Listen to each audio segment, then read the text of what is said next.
Something happened in the skies over Iran today that marks a clear turning point in this war, and the consequences of what took place in the next few hours could reshape the entire trajectory of this conflict. The United States military has struck the tallest bridge in the Middle East, and the tremors of that decision are already spreading across every capital from Tehran to Washington, from Abu Dhabi to Brussels. This is day 34 of Operation Epic Fury, and today the rules of this war changed.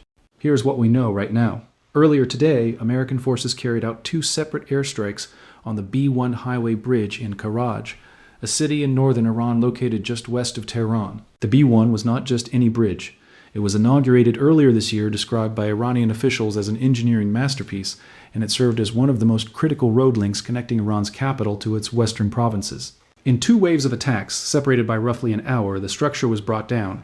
Iranian state media confirmed that 8 people were killed and at least 95 more were wounded.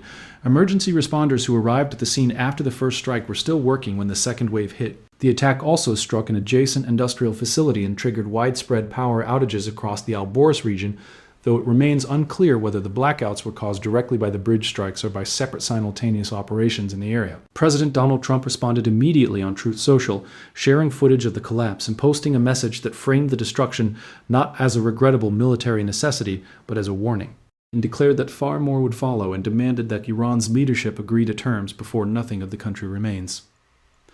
The language was unmistakably deliberate.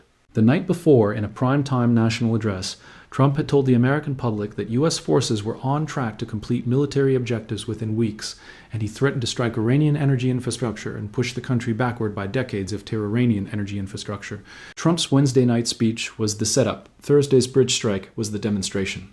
A U.S. defense official, speaking without attribution, told multiple outlets that the strike was militarily justified because the B-1 bridge had been identified as a planned transit corridor for Iranian ballistic missile components and attack drone parts being transported from Tehran to launch sites in western Iran. The official said weapons were being moved in large crates and assembled at field positions closer to the front. The bridge, by this account, was not merely a road, it was a supply artery feeding Iran's continued ability to fire at American positions, allied Gulf states, and Israeli territory. The Pentagon has been explicit that dismantling Iran's launch capacity is a core objective of Operation Epic Fury, and Thursday's action was framed as consistent with that goal. Iran's government rejected that framing entirely. The Iranian mission to United Nations posted a statement accusing Washington of deliberately targeting civilian infrastructure and escalating toward collective punishment of the Iranian population. Iran's foreign minister went further, saying that destroying bridges and threatening power grids will not cause Iranians to surrender and that the country will rebuild whatever is destroyed. The minister also confirmed something significant. Iran has received messages from the United States, but trust between the 2 governments currently sits at 0.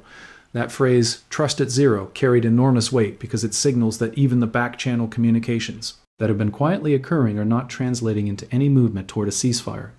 The diplomatic architecture around this conflict is extraordinarily fragile. According to reporting from Ynet and other regional outlets, there are 2 separate channels of indirect communication between Washington and Tehran. One runs through Pakistan, with Vice President J.D. Vance reportedly in contact with Pakistan's army chief, who then relays messages to the Iranian side. A second channel involves American envoy Steve Witkoff. Israeli officials, according to the same reporting, are watching these talks with a mixture of anxiety and skepticism. Israel is concerned that the United States might accept a temporary pause that does not permanently eliminate Iran's military capacity, which Jerusalem views as the minimum acceptable outcome after 5 weeks of war. On the Iranian side, President Masoud Pezeshkian published an open letter this week addressing the American public directly. In it, he questioned whether the ongoing war truly served the interests of ordinary Americans, particularly as gasoline prices continue climbing and economic anxieties grow at home. He framed the conflict as a war being fought for reasons disconnected from the well-being of working American families. The letter was distributed through state media and represents an effort by Tehran to speak over the heads of the administration and appeal directly to the American electorate, where polls are now showing Trump's approval rating has fallen to a new low. Low polls are now showing Trump's approval rating has, with the cost of the war increasingly cited as a concern in domestic surveys. The economic dimension of this conflict cannot be overstated. The Strait of Hormuz, through which roughly 20% of the world's oil and liquefied natural gas normally passes, remains effectively closed. Tanker traffic has collapsed. Oil prices have surged to their highest levels in years. American gasoline prices at the pump have climbed roughly 35% since the start of the operation. The International Energy Agency and allied governments have been drawing down strategic petroleum reserves at a historically unprecedented pace to cushion the shock, but those buffers are finite and they are depleting fast. Around 40 countries are now in active discussions about potential joint action to reopen the Strait of Hormuz. Britain has been among the most vocal, with London characterizing Iran's control of the waterway as holding the global economy hostage.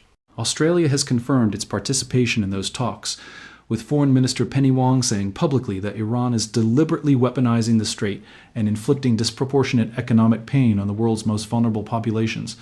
However, a significant complication has emerged from Washington itself. Multiple reports, including one citing Trump administration officials in the Wall Street Journal, suggest the president has privately indicated he may be willing to end the war even without a firm guarantee that the strait reopens. Trump's public position is that the strait will open on its own once the military campaign concludes, a view that economic experts and foreign policy scholars have called dangerously optimistic. The Brookings Institution's Iran expert Suzanne Maloney described any peace agreement that leaves the strait question unresolved as carrying profound risks for global energy markets. Meanwhile, intelligence assessments published by CNN on Thursday, citing sources familiar with the findings, concluded that roughly half of Iran's ballistic missile launchers remain intact after 34 days of U.S. and Israeli strikes. Additionally, approximately half of Iran's one-way attack drone inventory is believed to still be functional. That means, despite TIE, the largest and most sustained American air campaign since the Iraq War, Iran retains substantial capacity to continue striking. Iranian drones hit oil infrastructure in Erbil, Iraq, just days ago. Ballistic missiles have continued to fall on Gulf state territory. The U.S. Embassy in Baghdad this week issued a security alert warning of imminent attacks by Iran-backed militia groups operating in Iraq, signaling that the conflict's geographic spread is not contracting but expanding. Iran's response to today's bridge strike was swift and pointed. The IRGC's affiliated news outlet published a list of bridges in Kuwait, Saudi Arabia, Jordan, Abu Dhabi, and Iraq, describing them as potential targets for retaliation. An Iranian-linked hacker group separately threatened to attack the Sheikh Zayed Bridge in Abu Dhabi, one of the UAE's most recognizable landmarks. These threats underscore the fundamental logic Iran has been applying throughout this conflict. Every escalation by Washington will be answered with a widening of the theater, pulling more countries and more infrastructure into the blast radius. Whether Iran can or will execute on these threats remains to be verified, but the pattern of follow-through that is defined with this war makes dismissing them difficult.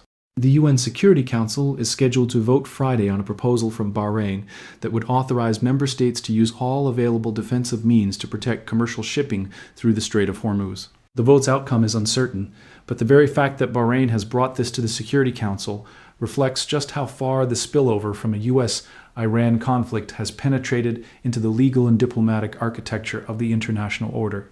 Iran has warned any countries that support the resolution to expect consequences, framing the proposal as foreign interference in what Tehran considers its SOVR zone of influence.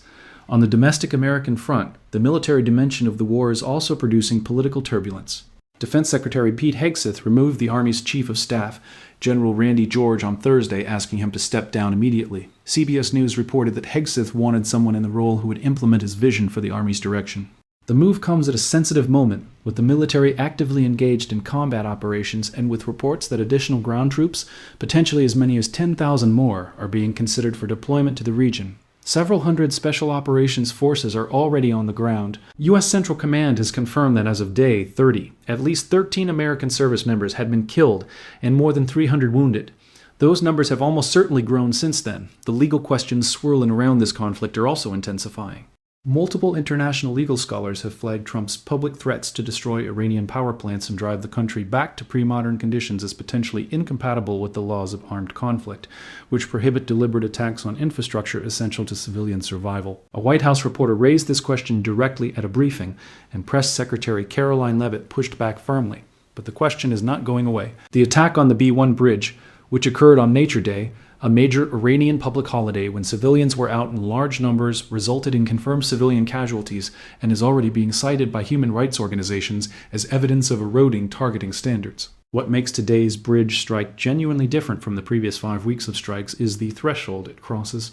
U.S. defense officials themselves acknowledged to Axios that this is the 5. First time American forces have deliberately hit civilian infrastructure inside Iran. Every strike before today, even the devastating ones, could be categorized as targeting military sites, command and control networks, missile facilities, or IRGC leadership. A bridge connecting a major civilian city to the capital is a different category, and a U.S. defense official confirmed that more bridges are likely on the target list. Trump on Thursday posted that power plants are next after bridges. If that campaign proceeds, the civilian impact inside Iran will escalate dramatically, and the international diplomatic community, already strained, will face enormous pressure to respond. Iran's foreign minister said it plainly: destroying infrastructure will not produce surrender. It will produce deeper resistance. History offers little evidence to contradict that assessment. And with roughly half of Iran's strike capability still intact, with the Strait of Hormuz still closed, with global energy prices still climbing, and with diplomacy described by Iran's own leadership as running on zero trust, the path from here to a stable resolution is not becoming clearer. It is becoming more jagged by the hour. If you have been following this war, today was the day the targeting logic changed, not in a subtle way. In a way that both sides are now openly acknowledging for completely different reasons. The United States says it is dismantling Iran's war machine. Iran says it is watching America destroy a civilization to avoid a negotiation. The world is watching both, calculating the cost, and waiting to see which version of this story the next 72 hours confirms. Drop your thoughts in the comments below. Share this with anyone trying to understand what is really happening right now. And if you are not subscribed yet, now is the time, because this story is moving fast and we are going to be right here tracking every development as it breaks.